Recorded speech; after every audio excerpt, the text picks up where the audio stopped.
वारकरी वारसा विशारद वर्ष तिसरे सत्र दुसरे यामध्ये सहभागी झालेले सर्व सुहृदजन हो.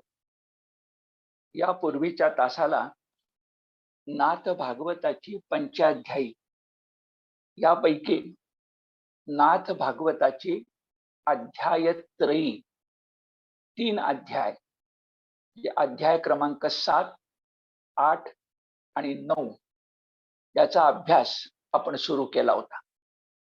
त्यातला पहिला अध्याय जो 7वा त्याच्यामध्ये मुख्यतः आपण पाहिलं की भगवान श्रीकृष्णाचा पूर्वज क्षात्र धर्माचा सूर्य पृथ्वीचा अधिपती जो यदु राजा, तो यदु राजा वनामध्ये सुखानं विहार करत असताना त्याला समोरून योगीराज अवधूत श्री दत्तात्रेय साक्षात येताना दिसले.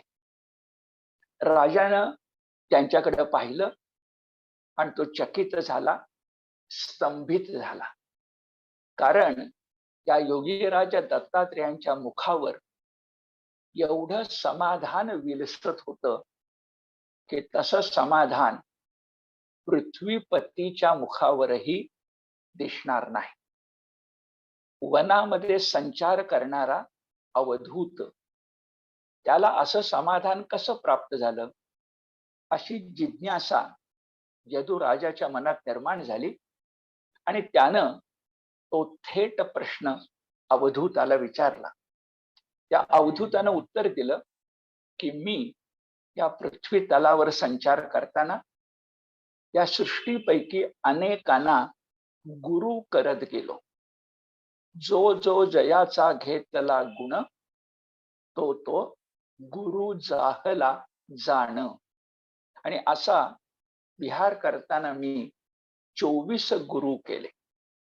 पैकी 2 गुरूंची माहिती यदुराजाला योगीराज अवधूतानं सांगितली आणि तेवढा आपला अभ्यास पुरा झाला होता. पहिला गुरु आहे पृथ्वी, दुसरा गुरु आहे वायू. एवढे 2 आपले पुरे झाले होते आणि वायू या गुरुच्या गुरुत्वाचं वायू वायुदेव हा जो गुरु त्या गुरुच्या गुरुत्वाचं अखेरचं लक्षण सांगताना अवधूत म्हणाला, बा यदुराजा, मी वाऱ्याकडनं शिकलो की वाऱ्याला कशाचा मोह नसतो आणि वारा कशात अडकत नाही. ज्याला पारमार्थिक साधना करायची आहे, परमात्मा मिळवायचा आहे, त्याला वाऱ्याकडनं हे 2 गुण आत्मसात केले पाहिजे. पहिला गुण कोणता? वारा कशाच्याही मोहात पडत नाही. एकनाथांचे शब्द असे, समजा रेशमी वस्त्र असलं, ते वाऱ्याला मिळालं तर त्या रेशमी वस्त्राचा मोह त्याला पडत नाही. चंदनाची उटी असली, सुगंध आहे, वाऱ्याला आनंद होतो, पण वाऱ्याला त्याचा मोह पडत नाही. सुवासिक फुलं मिळाली, वाऱ्याला आनंद होतो, पण त्या फुलांच्या सुगंधातही त्यांचाही वाऱ्याला मोह पडत नाही. त्यामुळे वस्त्र असो, चंदन असो, फुलं असोत, त्यांचा मोह नाही.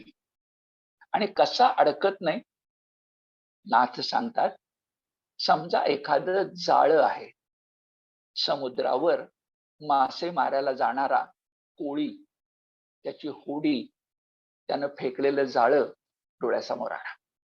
त्या जाळ्यातून वारा आरपार जातो, पण त्या जाळ्यामध्ये वारा कधी अडकतो का?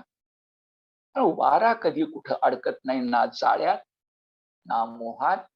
मग कोणतीही सुगंधी द्रव्य असो, ते त्याला अडवू शकत नाही.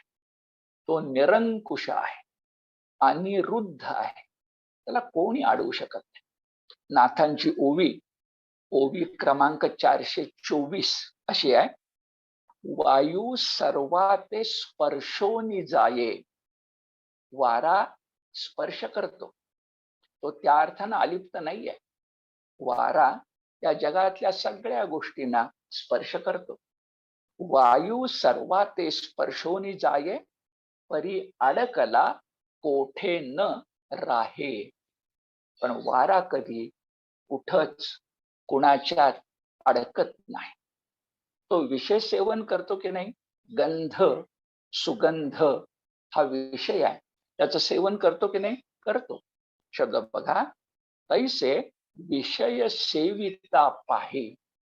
विषयाचं सेवन करताना बघा, तैसे विषय सेविता पाहे, आसक्तू नव्हे योगी राज.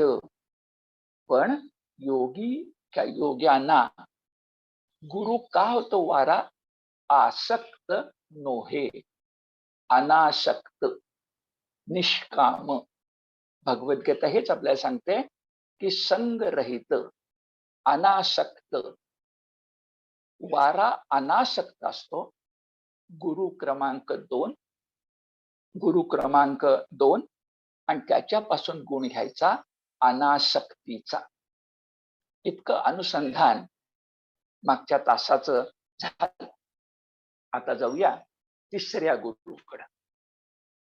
तिसरा गुरु आहे आकाश. आणि आकाश या गुरुचं वर्णन करताना पहिल्याच ओवीत म्हणजे क्रमांक 432 मध्ये नाथ सांगतात, अहो त्या आकाशाचं वर्णन काय करावं. आणि खरंच आकाशाचा तुम्हाला मला दुरून दिसणारा जो निळा रंग आहे ना, तो निळा रंग भगवान श्रीकृष्णाचा आहे, तो परमात्म्याचा रंग आहे. आकाशासारखाच भगवान आणि भगवंतासारखंच आकाश. अफाट, अखंड निळाई, निळाईचा समुद्र. असं ते आकाश कसं असतं? कोणता गुण त्याच्यापाशी आहे? कोणता गुण आपण त्याच्यापासून घ्यावा? का त्याला गुरु करायचं? नाथांची ओवी बघा, सर्व पदार्थी समत्व, या लागी आकाशासी गुरुत्व, अभंगत्व, अभेद्यत्व, निर्मळत्व जाणोनी. आकाशापाशी 4 गुण आहेत. आपण त्याचा विस्तार पाहूया, पण गुण प्रथम लक्षात घ्या. आकाशापाशी पहिला गुण कोणता आहे? समत्व. कुणाच्याही बाबतीत, कोणत्याही आकाराच्या बाबतीत आकाश सम असतं. ते महदाकाश असो नाहीतर घटाकाश असो, त्याच्या लांबी रुंदीवर आकाशाचं प्रेम नाही. आकाश सर्वांच्या बाबतीत सम आहे. दुसरा गुण कोणता? असंगत्व.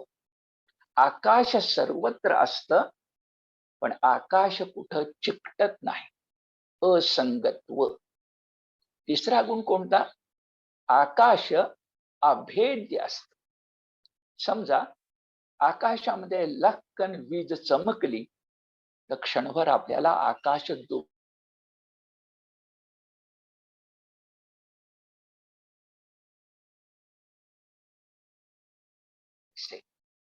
पण असे विभाग, असा भेदभाव आकाशात संभवतो का? आकाश अभंग आहे, आकाश अभेद्य आहे. हा त्याचा तिसरा गुण. आणि चौथा गुण निर्मळत्व. आकाश ढगाळलेलं दिसतं, आकाशात मळ झाल्यासारखं वाटतं, पण ते सारं काही काळापुरतं असतं. आकाश निर्मळ असतं, निर्मळच राहतं. आकाशाला मळ चिकटू शकत नाही. म्हणून असंगत्व असेल, अभेदत्व असेल, निर्मलत्व असेल आणि समत्व असेल, हे 4 गुण मी आकाशापासून शिकलो. नाथाने एक आश्चर्यकारक दृष्टांत दिलाय. त्यांनी त्या आकाशाचा संदर्भ थेट आत्म्याशी जोडलाय.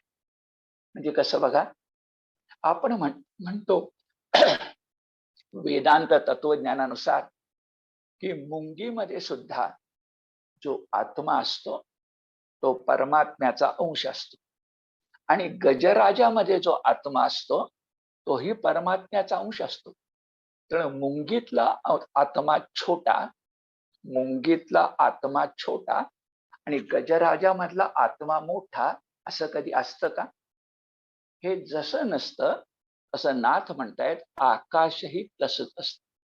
नाथांचा दृष्टांत जरा वेगळा आहे बघा. ते म्हणतात जीवसृष्टीकडे नजर टाकली तर साप आणि मुंगूस हे दोघं एकमेकाचे कट्टर जन्मजात वैरी आहेत. पण दोघांच्याही ठिकाणी म्हणजे दोघांच्याही शरीरात असणार आकाश एकच आहे. सर्प मुंगसामध्ये वैर आहे, दोन प्राणी मात्रामध्ये वैर आहे, दोन जीवभावामध्ये जीव मात्रामध्ये शत्रुत्व आहे, पण दोघांच्या ठाई असणार आकाश एकच आहे. आता आकाश एकच आहे याचा अर्थ काय होतो? आकाश बरोबर परमात्मा आणि परमात्मा बरोबर आकाश. असं आकाशगामी, आकाश सदृश, आकाश मानस, आभाळ माया हा शब्द आपला आठवतो का बघा? माया कशी असावी? आभाळासारखी. आपण सुद्धा कसं व्हावं? आभाळासारखं. आणि असं झालं की अध्यात्मातला एक शब्द वापरतात ब्रह्म समन्वय. ब्रह्मतत्व सगळ्या ठिकाणी एक आणि एकच आहे हे ज्याला जाणवतं त्याला ब्रह्म समन्वयार्थी म्हणतात. आकाश ब्रह्म समन्वय पाहत. योग्यानं सुद्धा ब्रह्म समन्वय पाहिला पाहिजे. समन्वय, अन्वय, जोडून घेणं. आकाश गुरु का? आकाशाच्या ठिकाणी ब्रह्म समन्वय आहे म्हणून. आता नाथानं बघा त्यांनी जी जी विशेषणं वापरली त्या विशेषणांना सविस्तर मांडल्याशिवाय, कारण त्यांची धाटणी पुराणिकाची आहे, प्रवचनकाराची आहे. सिद्धांत सांगून त्यांना बरं वाटत नाही. सिद्धांताच्या पाठोपाठ दृष्टांत द्यावेत असं नाथांना वाटतच. ती त्यांचे अनुभव घेण्याची आणि अनुभव व्यक्त करण्याची एकच पद्धत आहे. पण आकाश अभेद्य कसं? आकाश अभेद्य कसं? नाथ सांगतात आपण हातामध्ये एखादा धारदार भाला घेतला, बर्ची घेतली आणि समजा आपण फार मोठे शूर आहोत आणि आपण आकाशाला भोक पाडतो म्हटलं, आकाशाला भोक पडेल का? एखादा वणवा लागला, त्याच्या ज्वाला आकाशाला भिडल्या असं आपण म्हणू शकतो, पण वणव्याच्या ज्वाला खरंच आकाशाला जाऊन भिडतात का? आणि समजा भिडल्या तर वणव्याच्या ज्वाला आकाशाला जाळू शकतात का? आकाश पाण्यामध्ये प्रतिबिंबित होतं, पण म्हणून आकाश पाण्यामध्ये बुडलं असं आपण म्हणू शकतो का? आकाश पाण्यामध्ये प्रतिबिंबित होतं, पण आकाश पाण्यानं भिजलं असं आपण म्हणू शकतो का? समजा एखाद्यानं आकाशात चिखल फेकला तर त्या चिखल फेकीनं आकाश मळलं असं कधी म्हणता येईल का? समजा आता नाथांची किती कल्पना आहे पहा. समजा आपण शेतामध्ये विहिरीवर मोट बांधतो किंवा एखाद्या गोष्टीची मोट बांधतो, साध्या भाषेत गाठोळ बांधतो, किंवा त्याला 4 पदर असतात. 4 पदराची गाठ मारून आपण गाठोळ तयार करतो.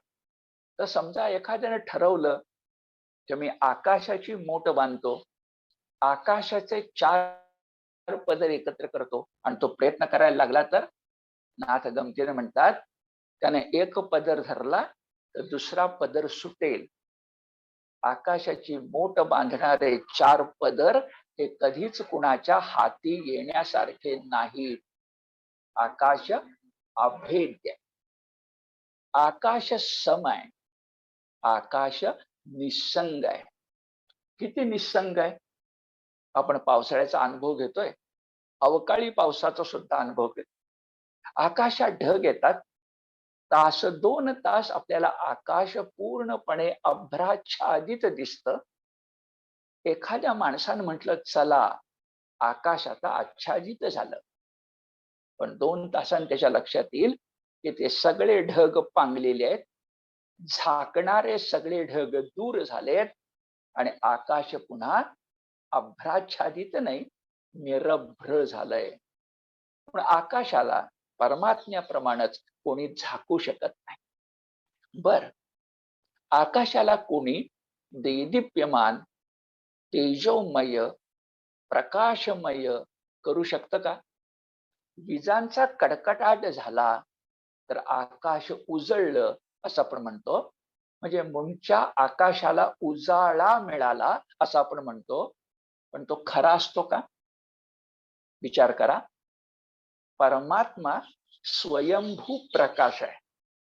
परमात्मा स्वयंभू प्रकाश आहे आणि जो स्वयंभू प्रकाशमान असतो त्याला प्रकाशित करणारी दुसरी कुठलीच गोष्ट असू शकत नाही. प्रकाशक त्याला भेटू शकत नाही, तो प्रकाश्य होऊ शकत नाही, कारण तो स्वयंभू प्रकाश असतो. म्हणून कोणी वेड्यासारखं म्हणू लागला की आकाशाच्या बाबतीत संग, आकाशाच्या बाबतीत लिप्तता, आकाशाच्या बाबतीत भेद मी निर्माण करू शकेन, तर ते आकाशाच्या बाबतीमध्ये शक्य नाही. नाथांचे शब्द बघा. विजू कडकडवणी आकाशी. आता संत साहित्यात काही शब्द बदलून घेतात. जसं वाट हा शब्द आहे, पण नामदेव सहज म्हणतात, डोळे शिणले पाहता वाटुली, अवस्था दाटली हृदया माझी. इथं वाटेचे वाटुली झाली, मायची माऊली झाली. तसं नाथ वीज, तिला लाडिकपणे लढिवाळपणे विजू असं म्हणतात. विजू कडकडोनी आकाशी, तेजे प्रकाशी गगनासी, गगन नातळे ते विजूसी, असोनी तिसी सबाह्य. वीज आकाशात चमकते, ते विजे समोर, विजेच्या माग, विजेच्या खाली, विजेच्या वर, सबाह्य आकाशच असत. पण आकाश विजेला नातळे. आता मध्ययुगीन मराठीमध्ये नातळणे म्हणजे स्पर्श करणे. ती वीज ना आकाशाला स्पर्श करू शकते, ना आकाश विजेला स्पर्श करू शकते. दुरून आपल्याला काय दिसतं? आकाशात वीज आहे, आकाशात वीज चमकली, पण विजेचा स्पर्श आकाशाला नाही, आकाश विजेला नातळे, स्पर्श करत नाही. तैसा योग्याने त्याला गुरु का केलं? तैसा विचार करा. वीज जशी तुमच्या माझ्या डोळ्यांनी पाहता आकाशाला प्रज्वलित करते, प्रकाशमान करते, तसा त्रिगुणापैकी सत्व रजतम, त्रिगुणापैकी जो सत्व गुण असतो तो योग्याला सात्विक बनवतो, म्हणजे प्रकाशमान करतो. जशी वीज आकाशाला प्रकाशमान करते. पण नाथ अवधूत दत्तात्रय सांगतात की वीज जशी आकाशाला खरं प्रकाशमान करत नाही, तसं सत्व सुद्धा, सत्वगुण सुद्धा योग्याला खरा सात्विक बनवत नाही. आता खरा सात्विक बनवत नाही म्हणजे काय? खरं तर सात्विक गुण चांगला आहे, सात्विक माणूस चांगला आहे. योग्याला सात्विक बनवत नाही म्हणजे काय? बनवत नाही म्हणजे सात्विक सुद्धा एक गुण आहे. गुण आला की बंधन आलं. चांगलं असेल पण बंधन आलं. सोन्याची बेडी झाली. मग योगी हा सत्व गुणाच्याही पलीकडे असतो, म्हणजेच तो त्रिगुणातीत असतो. त्रिगुणातीत असतो. योग्यानं त्रिगुणातीत होण्याचा गुण, सत्वाच्याही पलीकडे जाण्याचा गुण विजेच्या पलीकडे जाणाऱ्या आकाशापासून घेतला. म्हणून आकाश हा गुरु झाला. याच वर्णनात नाथ एक चांगला दृष्टांत देतात की अहो, आकाशाला कशाचा संग नसल्यामुळं काही मिळालं म्हणून आकाश आनंदी होत नाही, आणि काही हरवलं म्हणून आकाश दुःखी होत. हे आपल्यासाठी आहे, संसारी माणसासाठी आहे.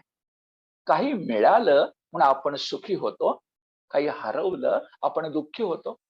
आकाश तसं होत नाही. निसंग, असंग, आसक्ती रहित. हे सांगताना नाथ दृष्टांत देतात. समजा आपल्याला स्वप्नामध्ये चिंतामणी रत्न सापडलं. समजा आपल्याला स्वप्नामध्ये चिंतामणी रत्न सापडलं आणि स्वप्नात चुकून आपल्या हातातून निसटलं आणि विहिरीत पडलं. म्हणून स्वप्नात कदाचित आपण शोकाकुल होऊ, पण स्वप्नातून बाहेर आल्यानंतर, जागे झाल्यानंतर, अरे रे, काय दुर्दैव माझं, चिंतामणी हरवला की, असं म्हणून दुःख करू का? स्वप्नाचा संग जागृतीत उरत नाही, तसं संसाराचा संग योग्याला ना तळे स्पर्श सुद्धा करू शकत नाही. थोडक्यात असंग, निसंग, अभेद्य, अलिप्त, स्वयंभू प्रकाशमान होण्याचा गुण आकाशापासून घेतला, म्हणून आकाश हा तिसरा गुरु झाला. आता पुढे जात असताना तुम्हाला काही वेळा पुनरुक्ती जाणवेल, काही शब्द तेच येतील, पण परमार्थात अशी पुनरुक्ती असते आणि करावी लागते. त्यासाठी उदाहरण लक्षात ठेवा की आज शंकरावर संततधार धरली, आज शंकराच्या पिंडीवर संततधार धरली म्हणून आजचं पुण्य मिळालं. उद्या असं म्हणू शकत नाही की काल पिंडीवर संततधार धरली होती, अभिषेक केला होता, आज नाही करणार. नाही चालत. आज जसा नवा असतो तसा अभिषेकही नवा असतो. तसं योगी काय, अवधूत काय, एकनाथ काय, संत काय, नाव भिन्न भिन्न घेतात, गुरु वेगवेगळे सांगतात, पण त्यातला गाभा एकच असतो. काही फरक असतो. उदाहरणार्थ, आकाशात तिसरा गुरु झाला, आता चौथा गुरु आहे उदक. उदक म्हणजे पाणी. त्याचा पहिलाच आकाशापेक्षा वेगळा गुण सांगितला की त्या पाण्या इतकं मृदू, पाण्या इतकं कोमल दुसरं कोणीच नसतं. त्याचा दृष्टांत आपणही घेऊ शकतो, अनुभव, उदाहरण. आपण बघा, आपल्या डोळे स्वच्छ करायचे असले तर आपण पापण्या उलगडून बुबळ्यापर्यंत पाणी पोचवू शकतो, पाण्यात डोळे उघडू शकतो, किंचित थोडा त्रास होतो, पण आपले डोळे स्वच्छ होतात. म्हणजे बुबळाला सुद्धा, पापण्यांना सुद्धा दुखापत न करणार, नाजूक गोष्टीलाही अनेक नाजूक मखरामध्ये बसवणार अत्यंत कोमल असं कोण असेल तर ते पाणी आहे. त्या कोमलतेबद्दल वर्णन करताना नाथ पुढे म्हणतायत, ते आधी घेऊया पाहिजे तर, अहो ही कोमलता कशी असते बरं? तर चकोर पक्षी असतो ना, चकोर, त्याची चोच अतिशय मृदू असते आणि त्याचं खाणं म्हणजे भक्ष्य सुद्धा चंद्रकिरण असतात, कोमल. पक्ष्यांचं पिलू असतं ना, त्या पिलाला पदराखाली म्हणजे पंखाखाली घेणारी जी पक्षिणी असते, तिच्या पंखातून टोचण्याचा भाग, खरखरीत भाग पिलाला कधी लागत नाही. हे जसं असतं तसं माणसाच्या बाबतीत अत्यंत कोमल कोण असेल तर उदक. एक गुरु, एक गुण झाला प्रचंड पराकोटीची कोमलता. आता ऐकताना तुमच्या मनात असा विचार सहजपणे येईल, नाथन त्याचा जाता जाता उल्लेख केलाय की असंच उदक म्हणजे पाणी महापूर निर्माण करतं, झाडं पाडतं, जमीन वाहून नेतं, प्रलयंकार होतो. होतो, पण सर्वसामान्य हा जलाचा गुण नव्हे. शिवशंकर सुद्धा रोज रौद्र रूप धारण करत नाही, उलट तो असुरादी भक्तांना सुद्धा भक्त मानतो. तसं सर्वसामान्यपणे नियम म्हणून, अपवाद वेगळा, नियम म्हणून उदकाचा गुण कोणता? अत्यंत कोमल. दुसरा उदकाचा गुण कोणता? तर उदक बघा, तुमचे शारीरिक मळ, तुमचे मानसिक मळ, तुमचे प्राकृतिक मळ आणि श्रद्धावान असाल तर सांस्कृतिक मळ हे तीर्थक्षेत्राच्या ठिकाणी दूर करत. मला असं एकतरी तीर्थक्षेत्र दाखवा, मला असं एकतरी तीर्थक्षेत्र दाखवा की ज्या ठिकाणी स्नानाचा विधी नाही. आपली सगळी तीर्थक्षेत्र म्हणजे डोंगरावरची सोडून द्या, पण जी जमिनीवरची तीर्थक्षेत्र आहेत ती नद्यांच्या काठीच आहेत. वारकऱ्यांच्या बाबतीत बोलायचं तर नामदेव महाराज आरतीमध्ये म्हणतात, आषाढी कार्तिकी भक्त जन येते, चंद्र भागे मध्ये स्नान जे करते, दर्शन हेळा मात्रे तया होय मुक्ती. अहो त्या चंद्रभागेमध्ये, भीमेमध्ये स्नान केल्यानंतर खरोखर आमचे शारीरिक मळ दूर होतात. मला सांगा, माणसाला चिकटलेले हे मळ दूर करणारी, मलिनत्व घालवणारी, निर्मलत्व देणारी जादू या गुरुपाशी आहे की ज्याला उदक असं म्हणतात.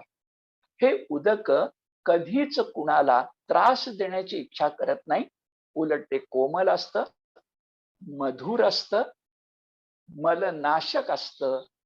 आणि चौथी गोष्ट आपल्याला माहिती आहे की जिथं पाणी असतं, जिथं पाणी असतं तिथंच बळीराजा सुखी असतो. सस्य श्यामला, हिरव्यागार पिकानं डोलणारी सुंदर धरती कुणाची पुण्याई असते? पाणी, जल, उदक हेच मुळी अन्न हे पूर्ण ब्रह्म पिकवणार आहे. जिथं पाणी नाही ती मरुभूमी आहे, आणि जिथं पाणी आहे ती स्वर्गभूमी आहे.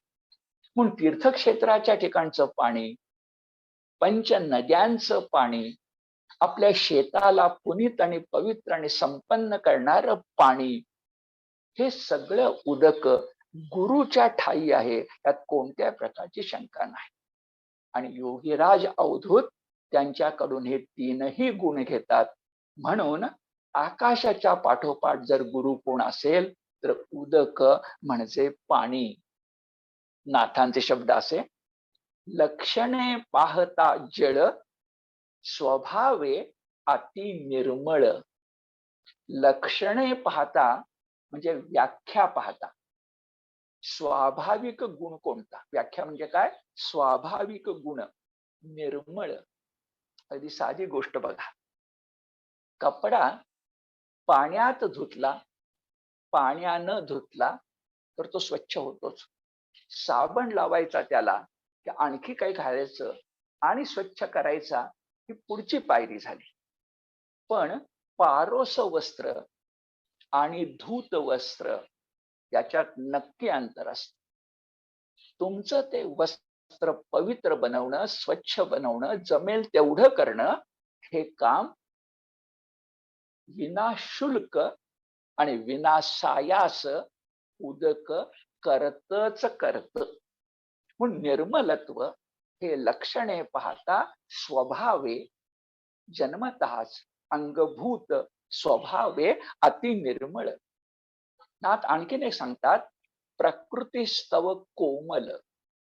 आणि प्रकृतीच्या बाबत एक कोमल आहे. इथे लक्षात घ्यायचं की प्रकृती या शब्दाचा अर्थ निसर्ग असा आहे. प्रकृती शब्दाचा अर्थ निसर्ग असा आहे. आणि खरंच विचार करा, उपवनामधल्या बागेत, उपवनातल्या बागेतल्या झाडांना आपण पाणी देतो, पण जंगलातल्या झाडांना कोण पाणी देतं? जंगलातली झाडं वर्षाकाळी मिळणाऱ्या पावसावर जगतात, वर्षभर तकतात. याचा अर्थ असा की तुमची माझी पृथ्वी जशी जलसंपन्न आहे तशी वनसंपन्न आहे. आणि या वनसंपन्नते माग जलसंपन्नता आहे, ते विसरून चालणार नाही. म्हणून माणूस बाजूला काढा, पण मनुष्येतर सृष्टी, प्रकृती, निसर्ग ह्याचा विचार केला तर भगवंतानं जल निर्माण केलंय, म्हणून प्रकृती टिकू शकली आहे, नाही तर प्रकृती टिकू शकली नसती. आणखी काय करतं उदक? तुम्हाला जर तोंडावर पाणी मारलं तर शांत करतं. तुम्हाला तृष्णा लागली, तहान लागली, पाणी प्यालात तरी शांत करतं. डोक्यावर पाणी थपथपलं तरी मस्तक शांत होतं. अहो, तापलेल्या जीवांना शांत करणं हे उदकाचं गुरुत्व आहे, आणि त्रिविध तापानं तापलेल्या भक्तांना शांत करणं हे योग्याचं किंवा भक्ताचं आहे. आज आपण फार मानत नाही, पण जुन्या कालखंडामध्ये त्रिविध ताप हा शब्द प्रयोग रूढ होता. आधी दैविक, आधी भौतिक आणि आध्यात्मिक. हे त्रिविध ताप कशाने दूर होतात? कुणापाशी दूर होतात? योग्यापाशी किंवा भक्तापाशी. हाच गुण कुणाचा आहे? उदकाचा आहे. मग उदकाला गुरु केलं, काय चुकलं? हा अनुभव तुम्ही मी घेऊ शकतो. तुमच्या माझ्या जीवनामध्ये असा एखादा मोठा साहित्यिक, असा एखादा मोठा साधू पुरुष, असा एखादा महापुरुष कधी आलाय का बघा? आला असेल आणि त्याच्या सहवासात आपण गेलो तर क्षणमात्र तरी एवढी विलक्षण प्रसन्नता, एवढा विलक्षण शांतपणा आपल्या मनाला जाणवतो, आणि तो स्वसंवेद्य असतो. त्यासाठी दुसऱ्या कुणाच्या साक्षी पुराव्याची गरज नाही.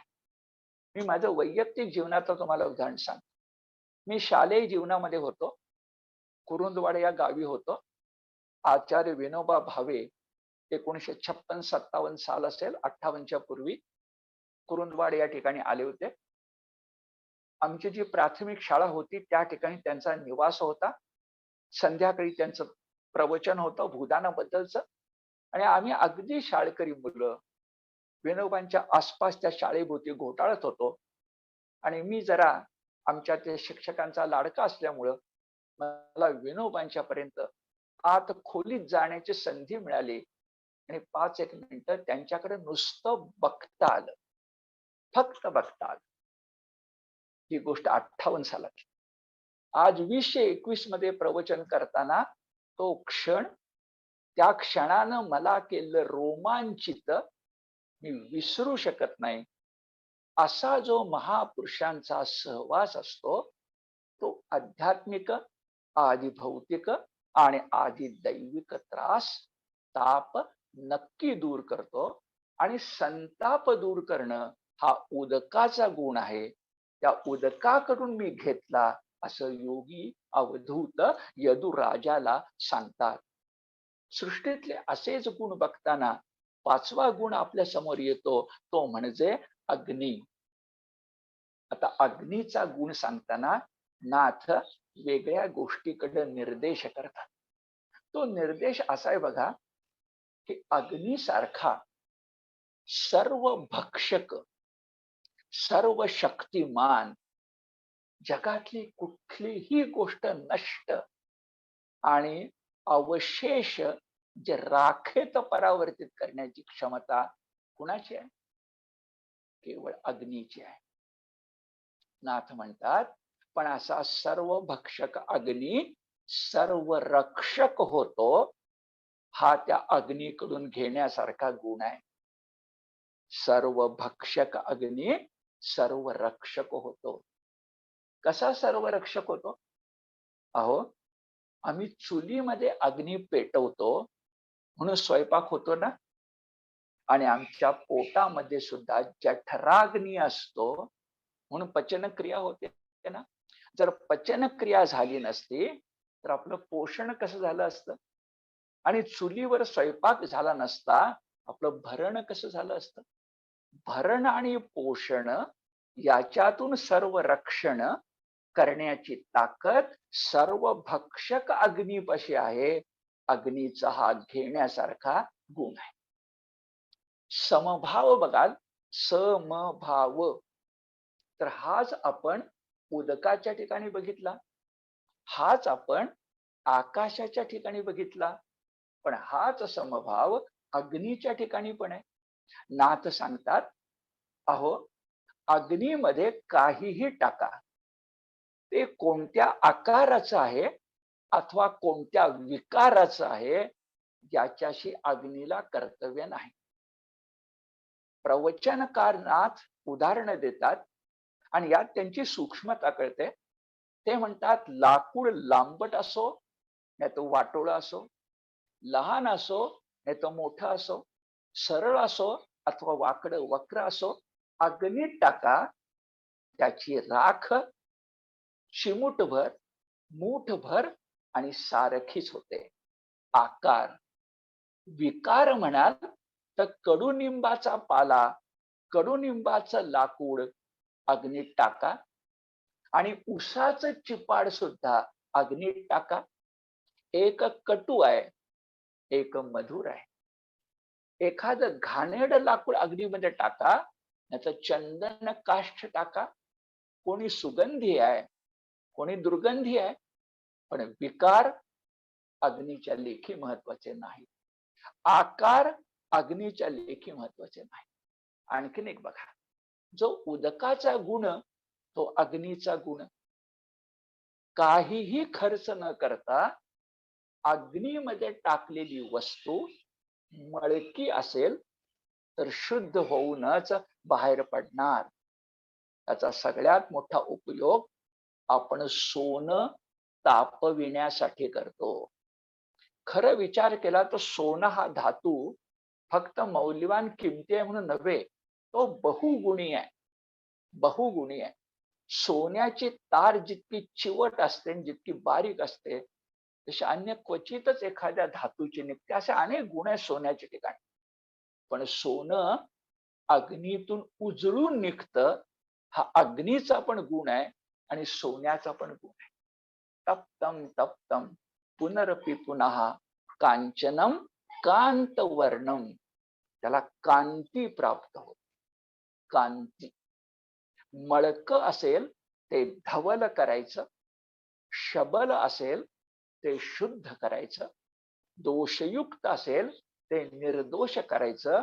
आणि करायचं की नाही मला सांगा, नारद मुनी सारखा भक्त भेटला नसता तर वाल्मिकी ऋषींचा जन्म झाला असता का?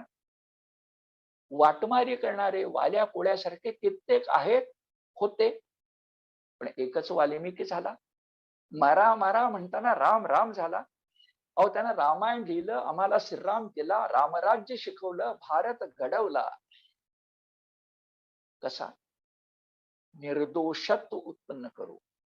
वाटमारी सारखं पाप सुद्धा सत्संगानं, नारद मुनीच्या उपदेशानं, योग्याच्या उपदेशानं दूर होतं. अग्नीचा गुण, शुद्ध करण्याचा गुण गुरु म्हणून हा योगी स्वीकारतो असं दिसतं. नाथ आध्यात्मिक पुरुष आहे. तर मी दिलं सोन्याचं उदाहरण, काष्ठाचं उदाहरण, एवढं सांगून ह्या एकनाथांना, लोकनाथ एकनाथांना नाही चैन पडत. ते जरा पुढं पाऊल टाकतात आणि अवधूतच्या मुखानं यदुराजाला तुमच्या मायासाठी काहीतरी सांग. काय सांगतात? ते म्हणतात, अग्नी असतो ना, जरा थोडं समजून घेऊया. अग्नी असतो ना, तो होमकुंडामध्ये असतो आणि होमकुंडातला अग्नी सतत प्रज्वलित नसतो. अग्निहोत्री माणसं सोडली, अग्निहोत्री माणसं सोडली तर प्रत्येकाच्या घरातला किंवा यज्ञशाळेतला अग्नी सतत प्रज्वलित नसतो. मग त्याच्यावर राख साठते आणि राख साठली तर तो अग्नी नाही असं वाटतं. पण राख दूर करा आणि अग्नीमध्ये आहुती टाका, की कधी नाही असं वाटणारा अग्नी उपस्थित होतो. तो असतोच आणि उपस्थित होऊन तुम्ही जी जी आहुती टाकाल ती ती भस्मसात करतो. अग्नी हा गुण आहे त्याचा. तो निद्रिस्त नाहीये, लपलेला नाहीये, तो आहेच. तुम्ही त्याला आवाहन करा की तो येतो, आहुती द्या, घेतो आणि तुम्हाला इष्ट फळही देतो. पण अग्नी ज्याप्रमाणे सतत असतो आणि तुम्ही जी आहुती द्याल ती ग्रहण करतो, तसं अग्नीचा गुण योग्याने का संतांनी कुठला घेतलाय? तर तुम्ही हरी नामस्मरण करा, की योगी किंवा संत तुमच्या 3 गोष्टींची आहुती घेतील आणि त्या 3 गोष्टी म्हणजे कर्म विपाक सिद्धांतानं सांगितलेल्या संचित, प्रारब्ध आणि क्रियमाण. थोडी आध्यात्मिकता लक्षात घ्या. तुम्हाला, मला, कुणालाही, या पृथ्वीवर जन्मलेल्या कुणालाही संचित चुकलेलं नाही, प्रारब्ध चुकलेलं नाही आणि क्रियमाण चुकलेलं नाही. ते चांगलं करावं क्रियमाण हे बरोबर आहे, पण चुकलेलं नाही. आता या अग्नीला गुरु करून योगी सांगतोय पहा, की योग्यांच्या संगतीत म्हणजे भक्तांच्या संगतीत तुम्ही आलात तर तुम्हाला सुख मिळेल. पण नाथ जरा छान विवरण करतात. आता ते अवधूत दत्तात्रय योगी आणि भगवत भक्त यात किंचित तुलना करतात आणि म्हणतात अवधूत योग्याच्या संदर्भात आकाशाला गुरु करणारा अवधूत दत्तात्रय योगी, त्याच्या संदर्भात तो स्वतः अग्नीप्रमाणे दोहोंची आहुती घेतो, तिसऱ्याची मात्र घेऊ शकत नाही. आणि नाथ अभंगात बाहेर सांगतात की तिसऱ्याची आहुती भक्ती घेऊ शकते.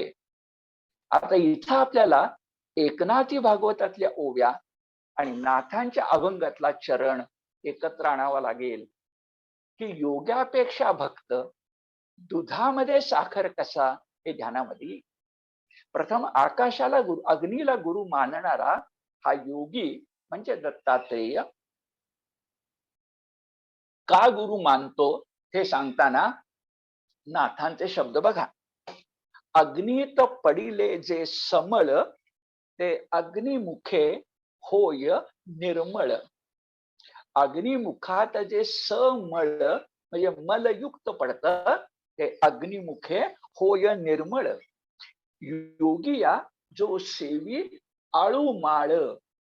अहो योग्याची, अवधूताची तुम्ही आळूमाळ सेवा करा. हा आळूमाळ शब्द ज्ञानदेवांचा आहे. आळूमाळ शब्दाचा अर्थ थोडे, किंचित, आळूमाळ. तर तुम्ही आळूमाळ योग्याची सेवा करा, परम मंगळ ते होय. तुमचं परम कल्याण होईल. आता कोणतं परम कल्याण? तर आमचा जो कर्मविपाक सिद्धांत चुकला पाहिजे ना. नाथ म्हणतात बघा, ते पडिताची योगी यांच्या मुखी संचित क्रियमाण असकी, जाळोनिया एकाएकी करी सुखी निजपदी.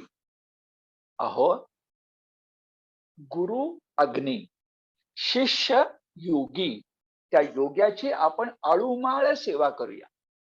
आळूमाळ सेवा केला की असं की संपूर्ण आहुती पडेल. कशा कशाची? संचित, क्रियमाण. या दोहोंची आहुती पडते. कोणाची पडत नाही? प्रारब्धाची. आता आठवणीसाठी थोडं पुन्हा ऐका, की आपण या जन्मात आणि पूर्वीच्या जन्मात जी कर्म केली असतात ती पूर्वीच्या जन्मातली कर्म आपली साठतात. पूर्वीच्या जन्मातली आपली कर्म साठतात, त्यांना संचित म्हणतात. संचित.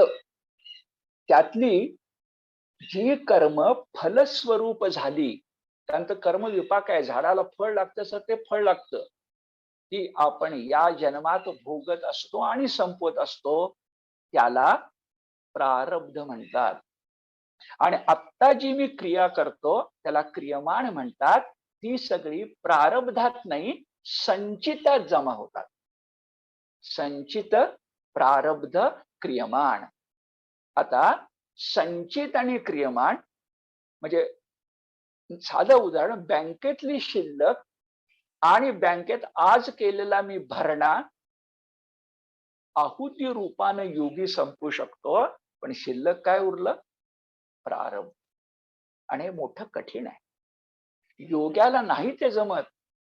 आता नाथ दुधात साखर घालून सांगतात, बघा योग्याला एक वेळ जमत नसेल, पण संतांना जमत, पण देवभक्तांना जमत. इथं योग शक्ती किंचित कमी पडेल, पण भगवत भक्ती सरस ठरेल. आणि याला पुरावा नाथांच्या गाजलेल्या अभंगातला चरण आहे.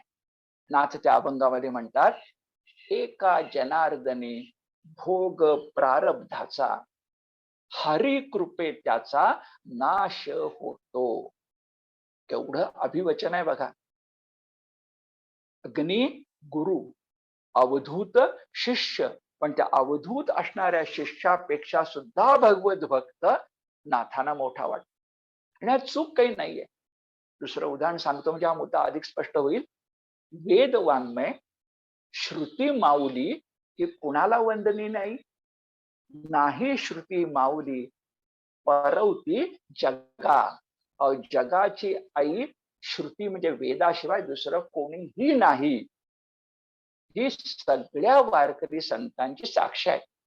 पण त्या वेदाज्ञेपेक्षाही गुरुवाज्ञा, त्या वेदाज्ञेपेक्षाही भगवद्गीतेची आज्ञा ही संत जास्त मानतात. आणि त्याला ते कारण देतात. वेद हा भगवंताचा हुंकार आहे, निश्वसित आहे. त्याला घोरू म्हणजे घोरणे हा शब्दप्रयोग संतांनी वापरलाय. आणि भगवद्गीता ओंकार आहे, जाणीवपूर्वक जागृतीत अर्जुनाला सांगितलेली आहे. भगवत भक्ती ही योग शक्तीपेक्षा अधिक मानणं हे लोकनाथ एकनाथांचं कर्तव्यच आहे. आणि ते करताना आपल्याला दिसतं. नाथ पुढे 6वा गुरु सांगतात, आणि 6वा गुरु चंद्र आहे, 7वा गुरु सूर्य आहे. आता चंद्र सूर्य, चंद्र सूर्य दोघंही तेजोमंत, दोघंही तेजस्वी. त्यांच्यापासून कोणते गुण घेतले? आता मगाशी मी सांगितल्याप्रमाणे काही गुण समानच येणार आहेत हा, पण जेवढे विशेष गुण आहेत ते बघणं हे आपलं कर्तव्य आहे. आता बघा, समभाव सांगितला, निसंगत्व सांगितलं, अलिप्तता सांगितली, निर्मलत्व सांगितलं, अभेद्यत्व सांगितलं, सगळं सांगितलं. आता चंद्रापासून कुठला गुण घ्यायचा बरं? तर बघा, आपण वारकरी म्हणतो की आम्ही या जगण्याच्या बाबतीमध्ये आमची जीवनासक्ती, जीवनेच्छा ही बळकट आहे. कारण देवानं आम्हाला जीवन दिलंय, आम्ही ते कृतार्थ करणार. पण आम्ही जीवन लंपट नाही, हव्यास नाही, ओढून घ्या, ओरबडून घ्या, हे आमचं नाही. का बरं? तर वारकरी संतांना, भगवत भक्तांना, एकनाथी भागवताला, पंचाध्यायीला हे पक्क माहिती आहे की जीव मात्र जन्मास आला की त्याला मरण आहे. एकदा जन्म झाला की मृत्यू आहे, एकदा आदी झाला की अंत आहे. आणि जन्म मृत्यू हा जो नारायण सुर्वे म्हणतात त्यासारखं मोठा प्रवास आहे, त्या प्रवासात पाथेय काय पाहिजे? तर हा जन्म मृत्यूचा प्रवास अटळ आहे आणि आम्हाला तो आनंदानं करायचा आहे. हाची विलासवाद आहे, हा विलास आहे, हा खेळ आहे, हे कर्तव्य आहे, आनंदानं करायचं. आता हे कळायला चंद्रा इतका दुसरा गुरु नाही. विचार करा, नाथांच्याकडे नंतर जाऊया. विचार करा, बिचारा चंद्र कलेनं वाढत जातो आणि कलेनं कमी होतो. हे प्रत्येक महिन्याला होतं. सुदैवानं माणसाचं असं आहे की बालपण, तरुणपण, प्रौढपण हे तरी आनंदाचं आहे. वृद्धपण कदाचित काळजीच असेल. पण 3/4 जीवन 100 वर्षाचं मानलं तर पौर्णिमेचं आहे, अष्टमीच्या चंद्राचं आहे. वाईट काही नाहीये. पण चंद्राला बघा ना, महिना तर महिना हे सहन करावं लागतं. आणि याच्यावर एकनाथ बोट ठेवतात. एकनाथ यदुराजाला अवधूताच्या मुखाने सांगतात, शब्द बघा, शुक्ल पक्षाच्या आणि वैद्य पक्षाच्या योगाने, शुक्ल पक्षाच्या आणि वैद्य पक्षाच्या योगाने चंद्राच्या कला वाढत जातात आणि कमी कमी होत जातात. या चंद्रापासून मी हे जे जीव मात्राचे जन्मसिद्ध अवस्थांतर आहे, जीव मात्राचे जन्मसिद्ध अवस्थांतर आहे, ते निर्लेप मनानं उपभोगायचं हे शिकलो. जरा विचार करा. अध्यात्म आपल्याला सांगतं की कुठल्याही जीव मात्राला 6 विकार, विकार म्हणजे बदल असतातच. पहिला आहे अस्ति, नंतर आहे जायते. आता प्रश्न पडतो, अस्ति जायतेमध्ये फरक काय? तर आपण गर्भात असतो, आईच्या पोटात असतो, ते अस्ति, आणि 9 महिने 9 दिवसांनी आपण बाहेर येतो, ते जायते. बी पृथ्वीच्या पोटामध्ये असतं तेव्हा ते अस्ति, आणि अंकुर होऊन वर येतं तेव्हा जायते. कोणते 6 विकार आहेत बरं? अस्ति, जायते, वर्धते, विपरिणमते, अपक्षीयते आणि नश्यती. वाढत अस्ति, जायते, वर्धते, विपरिणमते, अपक्षीयते, क्षय होतो आणि नश्यती. हे आहे सगळं. पण चंद्र लक्षात ठेवतो की आज अमावास्या आहे, पण उद्या पौर्णिमा नक्की आहे. रात्रीच्या गर्भात उद्याचा असे उषक काल. त्या आशावादाला भारतीय तत्वचिंतनाचा आधार आहे. कारण आमचा जीवात्मा परमात्म्याचा अंश आहे, म्हणून तो मुळात अविनाशी, निर्विकार, अक्षय, अनंत असाच आहे. चंद्र आणखी गुरु का? आकाशासारखा चंद्रही गुरु, अग्नीसारखा चंद्रही गुरु. चंद्राचं प्रतिबिंब घटात पडतं, हालतं, पाणी खराब असेल तर मळतं, पण चंद्रावर त्याचा काही परिणाम होत नाही. चंद्र हा परमात्म्यासारखाच विकार रहित आहे. तो आठवण करून देतो की देहाचा नाश होतो, पण देहींचा नाश कधी होत नाही, म्हणून चंद्र माझा गुरु. नाथांचे शब्द बघा, शुक्ल कृष्ण पक्ष पाडी, चंद्र कलांची वाढी मोडी. एवढी देशी भाषा आहे. चंद्र कलांची वाढी मोडी, वाढणं आणि मोडणं, पाडी प्रकार, विभाग. शुक्ल कृष्ण पक्ष पाडी, चंद्र कलांची वाढी मोडी, ती निजचंद्री ओढी, तैसी रोकडी योगिया. पण ती वाढी आणि मोडी, बघा छान शब्द आहेत, वाढी आणि मोडी चंद्राला रोकडी स्पर्श करू शकते का? जीवात्मा अडचणीत येईल. तो ज्याचा अंश आहे तो परमात्मा अडचणीत कधी येईल का? किंवा घटामध्ये चंद्राचं प्रतिबिंब पडलं म्हणजे जन्मास आलं का? आणि घट फुटला, प्रतिबिंब हरवलं म्हणजे चंद्र हरवला का? नाथ विचारतात, घटासवे चंद्राची उत्पत्ती, नाही नाशासवे नाशप्राप्ती, चंद्रमा आपुल्या सहज स्थिती. आकाशीचा चंद्र आहे तसाच, घटातला चंद्र अस्ति, जायते, वर्धते, विपरिणमते. ते प्रतिबिंब आहे ते नष्ट होईल, जे बिंब आहे ते कायमचं. जीवात्मा संपेलही या जन्मात, परमात्मा कायमचा, असा चंद्र. आणि 7वा जो गुरु आहे तो आहे सूर्य. एवढा पाहून आपण थांबू. 7वा जो आहे तो सूर्य. जसा चंद्र तसाच सूर्य. पण जरा अग्नी आणि सूर्य यांच्यात साम्य आहे, आणि असायला पाहिजे ना, असायला पाहिजे. कारण सूर्य कसा आहे बरं? शास्त्र आपल्याला सांगतं की सूर्य म्हणजे लाखो उसळत्या पेटत्या अग्निज्वालांचा गोळा आहे. तो आपल्याला शीतल भासतो सकाळच्या वेळेला, संध्याकाळच्या वेळेला, पण सूर्य सूर्य आहे. अग्नी अग्नी आहे. पण सूर्य काय आणि अग्नी काय, दोघही सर्व भक्षक असून सर्व रक्षक आहेत.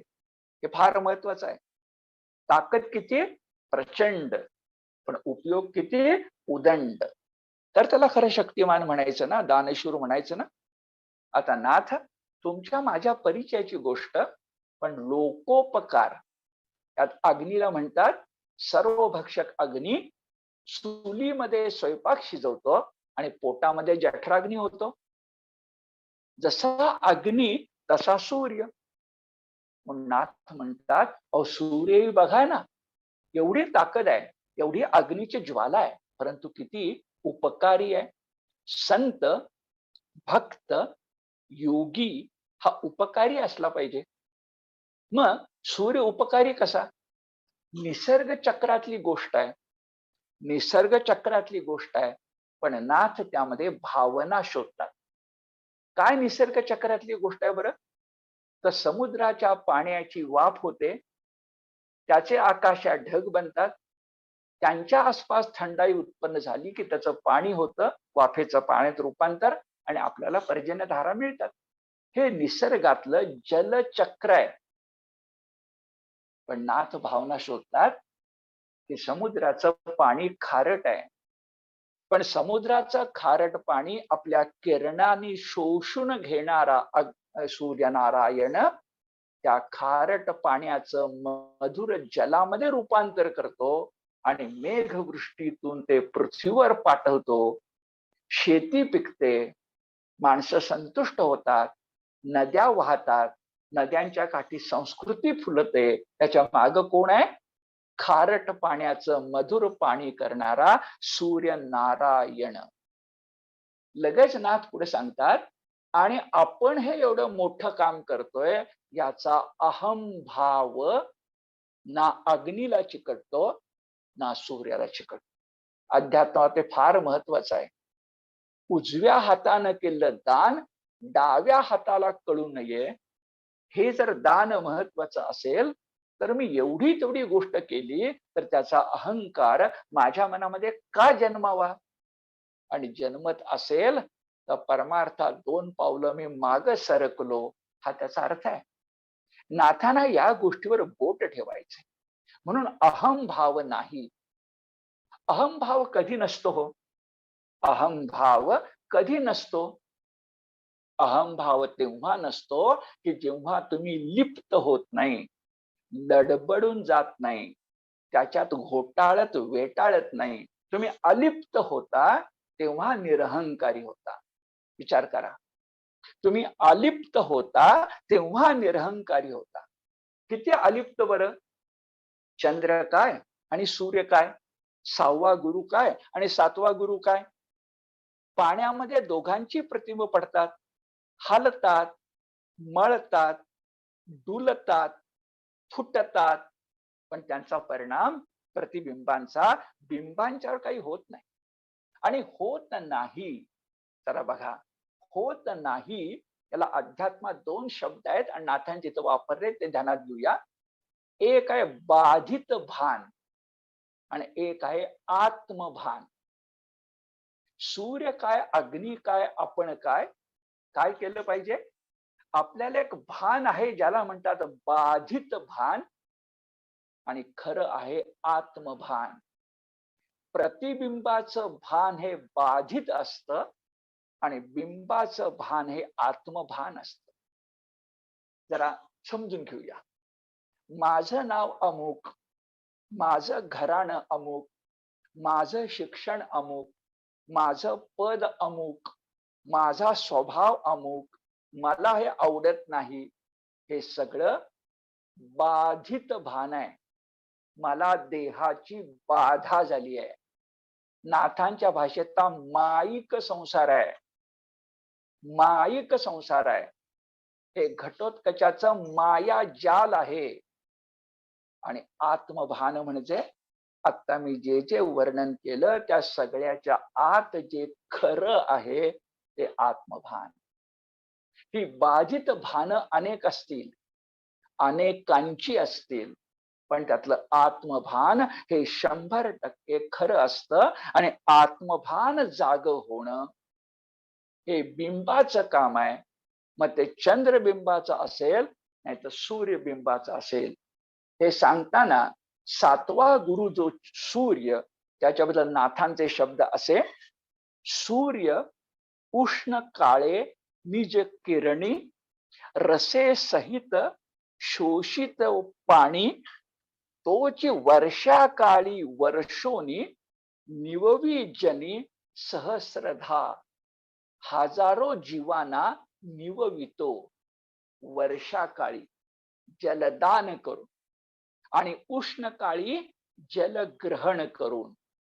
पण जलग्रहण केलं आणि जलदान केलं त्याचा अहंभाव चिकटत नाही. निववी जनी सहस्रधा, हजारो लोकांना निवविण्याचं काम तो करतो.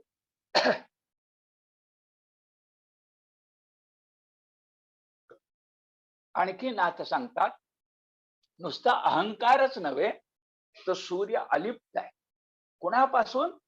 विषयांच्या पासून. नाथ इतकं सूक्ष्म सांगतात, अहो सूर्याच्या ठिकाणी भावना मानली, गंमत आहे, सूर्याच्या ठिकाणी भावना मानली तर समुद्राचं खारट पाणी शोषून घेताना त्याला वाईट वाटलं पाहिजे, खारट. आणि तेच गोड पाणी घेऊन पृथ्वीला द्यायचं म्हटल्यानंतर विचार मनात आला पाहिजे, गोड पाणी माझ्याजवळ राहून दे ना, मगाशी खारट होतं आता गोड झालं, राहू दे ना. पण कुठलाच विकार, कुठलाच विषय, कुठलीच चव, कुठलाच रस त्याला बांधू शकत नाही. नाथांचे शब्द असे: त्याशी विषयी देता घेता, आसक्ती नाही सर्वथा, रसू चोखोनी. खारट आणि मधुर रस, रसू चोखोनी घेता देता, अलिप्त सविता जैसा असे. तो सविता म्हणजे सूर्य नारायण रस चोखताना मधुर आणि खारट या बाबतीत अलिप्त असतो. त्याला बाधित भान नसतं, आत्मभान असतं. म्हणून अवधूत यदुराजाला म्हणाला की सूर्याला मी गुरु करून माझं माईक संसाराचं बाधित भान घालवलं आणि आत्मभान जागवलं. 24 गुरूंपैकी आपण 7 गुरु पाहिले आणि 7व्या अध्यायातला 8वा गुरु आहे कपोत, म्हणजे कबूतर. हा 8वा गुरु 7व्या अध्यायातला आणि 8व्या अध्यायातले 8 गुरु यांच्याकडं पुढच्या तासाला आपण जाऊया. पण लक्षात ठेवायचं ते हे, जग असं की गुरु दिसे. सगळं जग हेच नाथांच्या मते, अवधूताच्या मते गुरु आहे. जो जो जयाचा घेतला गुण, तो तो सहजी गुरु झाला जाण. हे मर्म वाक्य आहे. हे नाथ भागवताची पंचाध्यायी शिकताना आपण लक्षामध्ये ठेवायचं. थांबूया. विनम्र प्रणाम. आता विश्वात्मके देवी, येणे वाग्यज्ञे तोषावे, तोषोनी मजद्यावे, असायदान जे खळांची व्यंकटी सांडो, तया सत्कर्मी रतिवाडो, भूता परस्परे पडो, मैत्र जीवाचे, दुरितांचे तिमिर जाओ, विश्वसधर्म सूर्य पाहू, जो जे वांछिल तो ते लाभो, प्राणी जात वर्षत सकळ मंगळी ईश्वर निष्ठांची मांदियाळी अनवरत भूमंडळी भेट तू भूता चला कल्पतरूंचे आरव चेतना चिंतामणींचे गाव बोलते जे अर्णव पियुषाचे चंद्रमेचे अलांछन मार्तंडचे तापहीन ते सर्वांनी सदा सज्जन सोयरे होतु किंबहुना सर्व सुखी पूर्ण होऊनी तिन्ही लोकी भजी जो आदि पुरुखी अखंडित आणि ग्रंथोपजीवी विशेषी लोकी दृष्टा दृष्ट विजये होवावेजी येथ म्हणे श्री विश्वेश्वराव हा होईल दान पसावो येणेवरे ज्ञानदेवो सुखिया दाना सुखिया दाना सुखिया